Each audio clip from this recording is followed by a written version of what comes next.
वालेकुम दोस्तों, मैं मोहम्मद हारिस ते तुसा दे मेरा YouTube channel Haris Khan vlog ते नाल फेसबुक पेज दे पे इंशाल्लाह उम्मीद रखसा सारे दोस्त खैर खैरियत नाल होसन। दोस्तों सारे सामने का एक बच्चा खड़ा निकल रहा ए दू कबूतर चाई खड़ा है ते पीला कपड़ा चाई खड़ा है। कबूतर को सी थोड़े सामने इंदा सिखो कबूतर है इसे पीले कपड़े दे उते लासी बई कै झात न लासी थो कोई उड़ा के कबूतर दी मोहब्बत दी कहने के मालिक ने कितनी मोहब्बत करेंदा है। ये थोड़े सामने उड़ांदा पी है तकरीबन ए बंदे तो बह गया बंदे को छोड़ के बात उस कपड़े तो बांधा भी है। इनते देखो ए नहीं ये बंदे तो बह गया ये बिल्कुल ही पीले कपड़े से बैठने उस्ताद देख सकते हैं।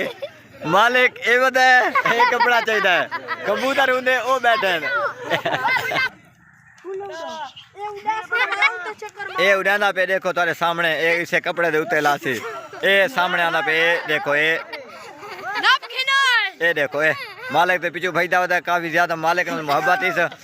ते मालिक इतना 3 किलोमीटर परते लगा के सारा कैमरा मैन ही वो खिंची गए थे